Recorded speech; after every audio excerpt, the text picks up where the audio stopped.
Hello friends, I am C Vardhaman Daga from Aram institute. आज इस video में मैं आपको कैपिटल गेन का मोस्ट इंपॉर्टेंट सेक्शन, सबसे ज़्यादा इंपॉर्टेंट सेक्शन 54F एग्जेम्पशन का पढ़ाने वाला हूँ। ध्यान से सुनना, वीडियो को एंड तक देखना, बीच में पॉइंट स्किप कर करके नहीं देखना, नहीं तो कुछ कंसेप्ट मिस हो जाएंगे। बहुत इंपॉर्टेंट है, सबसे ज़्यादा फ्रीक्वेंटली एग्जाम में क्वेश्चन में पूछा जाता है। आपको समझाता हूँ धीरे धीरे, बहुत ईजी है, आराम से समझ आएगा। ध्यान से सुनना क्या है। सेक्शन 54F ये बोलता है कि आप कोई भी इंडिविजुअल या एचयूएफ कोई भी long term capital asset, sir ये शॉर्ट टर्म वालों को नहीं मिलता, नहीं ये शॉर्ट टर्म वालों को नहीं मिलता।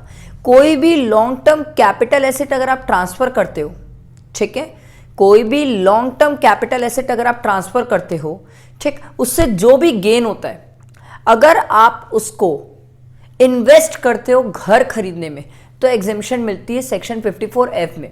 आप बोलोगे अच्छा सर एक बात बताओ, मैं अगर घर बेच के अगर घर खरीद रहा हूं तो इस सेक्शन में एग्जेम्पशन है? नहीं, उसके लिए सेक्शन 54 है। ये सेक्शन एग्जेम्पशन तब देता है जब आप घर के अलावा कुछ भी लॉन्ग टर्म में बेचो और उसके बदले क्या खरीदो? घर, तब ये सेक्शन में एग्जेम्पशन मिलती है। कुछ बातें मैं आपको इंपॉर्टेंट डिफ्रेंशिएट करूंगा सेक्शन 54 और 54F में, वो बातें ध्यान से सुनना। पहले मैं आपको एक बेसिक बताता हूँ ये सेक्शन के एग्जेम्पशंस क्या क्या है। सरकार ने बोला अगर मान लो मेरे पास गोल्ड था, लॉन्ग टर्म है, ठीक है, मैं गोल्ड को गोल्ड को लॉन्ग टर्म के लिए रखा हूँ और लॉन्ग टर्म रखने के बाद मैं उसको बेच रहा हूँ, मेरे को कैपिटल गेन हुआ है। अब जो गोल्ड से मेरे को कैपिटल गेन हुआ है, मैं उसमें क्या करना चाहता हूँ? हाउस प्रॉपर्टी में इन्वेस्ट करना चाहता हूँ। तो एग्जेम्पशन किसके अंदर मिलेगी? सेक्शन 54F के अंदर। अब ध्यान से सुनना, सर घर कितने टाइम में खरीदना है? जो सेक्शन 54 की कंडीशन थी वही सेम कंडीशन है। आप बोलोगे सर एग्जांपल दे दो। जो अपन को 54 में नहीं बोलता था कि जब ट्रांसफर हुआ है उससे 1 साल पहले खरीद लो, ट्रांसफर होने के 2 साल बाद खरीद लो, या ट्रांसफर होने के 3 साल के अंदर कंस्ट्रक्ट कर लो, सेम कंडीशन, सेम कंडीशन। आप बोलोगे सर क्या यहां पर भी वही कहानी है, लॉक इन पीरियड 3 साल रहेगा? यस, ये भी वही है। आपके मन में क्वेश्चन आएगा सर जो वहां पर हम बोलते थे कि कैपिटल गेन अकाउंट स्कीम में पैसा रख देते हैं, पूरा एक बार में यूटिलाइज नहीं कर पाते हैं, तो क्या वो बात यहां पर भी आती है? यस, वो बात सेम यहां पर भी आती है, कुछ डिफरेंस नहीं है। जो आप कैपिटल गेन अकाउंट स्कीम में वहां भी पैसे रखते थे, यहां भी रख सकते हो। क्या सर हम विड्रॉ कर सकते हैं? यस, हाउसिंग के लिए विड्रॉ कर सकते हो। सर कोई और पर्पज के लिए किए तो टैक्सेबल हो जाएगा। ये सब चीजों में कोई डिफरेंस नहीं है, ठीक है। खास बात क्या है, यहाँ पर जो कैपिटल गेन एग्जेम्पशन के अमाउंट निकालना है उसका तरीका अलग है। मैं आपको सिखाता हूँ, ध्यान से सुनना, बहुत सिंपल है, बहुत सिंपल। मान लो मैंने गोल्ड को सेल किया है, मेरा सेल कंसिडरेशन 20 लाख है, आराम से, ठीक है। गोल्ड का सेल कंसिडरेशन मेरा 20 लाख है, माइनस कर लेता हूँ मैं कॉस्ट। अभी आप एक बार इंडेक्स कॉस्ट ऑफ एक्विजिशन, ठीक है, वही मान लो इंडेक्स कॉस्ट ऑफ एक्विजिशन, चलो इंडेक्स कॉस्ट ऑफ एक्विजिशन आप मान लो 5 लाख है, ठीक। तो 15 लाख का मेरा क्या आ गया? कैपिटल गेन आ गया लॉन्ग टर्म, ठीक है। Long term capital gain 15 lakh का आ गया, 15 लाख का।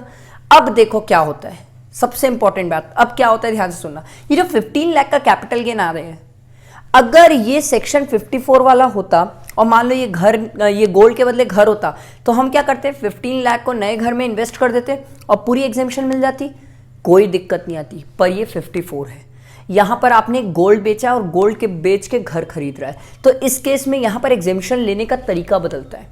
सरकार बोलती है भैया यहां पर एग्जेम्पशन हम कैसे देते? ध्यान से सुनना, ध्यान से सुनना। मान लो आपने जो नया घर खरीदा है, न्यू हाउस, ठीक। अगर आपने न्यू हाउस 10 लाख का लिया है, तो नॉर्मल स्टूडेंट क्या सोचता है? सर 15 लाख का कैपिटल गेन आया था, 10 लाख माइनस कर दो, 5 लाख का कैपिटल गेन रहेगा, वो टैक्सेबल है। नहीं, सेक्शन 54 में कैपिटल गेन निकालने का तरीका अलग है। देखो कैसे निकालते हैं। इस केस में जो कैपिटल गेन एग्जेम्पशन देना है हमें, ठीक है, सेक्शन 54F में जो हमें एग्जेम्पशन देना है वो हम कैसे देते हैं? देखो, सरकार बोलती है तेरे नए घर की कॉस्ट कितनी है? मैं बोला 10 लाख। बोले तेरा सेल कंसिडरेशन कितना था? मैं बोला 20 लाख। बोले तेरा कैपिटल गेन कितना आया था? मैं बोला 15 लाख। इसमें क्या दिक्कत है? सरकार बोली देख यहां पर जो कैपिटल गेन देने का तरीका है ना, वो हमारा चेंज हो गया है। एग्जेम्पशन जो देने का तरीका है कैपिटल गेन में, वो तरीका चेंज हो गया है। इन्होंने बोला जितने का तू नया घर लिया ये नए घर की वैल्यू, ठीक है। जितना तेरा कैपिटल गेन आया था, मैं बोला ठीक है भाई, जितना मेरा कैपिटल गेन आया था और जितना तेरा सेल कंसिडरेशन है, ठीक है, जितना तेरा सेल कंसिडरेशन है, तो इतने तक मेरा कैपिटल गेन एग्जेम्प्ट रहेगा। तो अगर अपन इसको निकाल ले तो ये 0 0 कैंसल, 2 तो ये 7.5, तो मेरे को कैपिटल गेन एग्जेम्पशन कितने मिलेगी, 7.5 लाख की। ये क्लियर हुआ, कोई डाउट नहीं इसमें। अब ध्यान देना, मस्त बात क्या होती है। तो एक जन के मन में क्वेश्चन आया, सर मान लो ये न्यू हाउस की वैल्यू अगर आप यहां पर 20 लाख ले लेते, मान लो टोटल सेल कंसिडरेशन पूरा का पूरा इन्वेस्ट कर देते तो नए घर में, तो यहां पर क्या होता, ये 20 हो जाता, तो ये 20 कैंसिल कर देते अपन, और फिर हमारे को कैपिटल गेन की एग्जेम्पशन कितने की मिल जाती, 15 लाख की पूरे की एग्जेम्पशन मिल जाती है। तो आपने बोला सर एक क्रक्स बात बोलो ना सर, कि अगर सेल कंसिडरेशन की पूरी अमाउंट हमने इन्वेस्ट कर दी तो पूरा कैपिटल गेन एग्जेम्प्ट हो जाएगा, पर अगर हमने सेल कंसिडरेशन की पूरी अमाउंट नहीं, प्रपोर्शनेट अमाउंट को इन्वेस्ट किया है, कम अमाउंट को इन्वेस्ट किया है, जितना सेल कंसिडरेशन हो रहा है उससे कम अमाउंट को इन्वेस्ट किया है, तो पूरी एग्जेम्पशन नहीं मिलेगी। एग्जैक्टली मैं यही सिखाना चाहता हूं आपको। प्लस एक बात और इंपॉर्टेंट, सबसे इंपॉर्टेंट, पूरे सेक्शन की सबसे इंपॉर्टेंट बात, सर सेक्शन 54 में जो एग्जेम्पशन मिलती थी ना, वो घर के बदले घर थी, घर के बदले घर। उसमें एग्जेम्पशन लेने के लिए आपके पास पहले से कोई भी घर नहीं होना चाहिए, उसमें एग्जेम्पशन लेने के लिए पहले से आपके पास कोई घर नहीं होना चाहिए।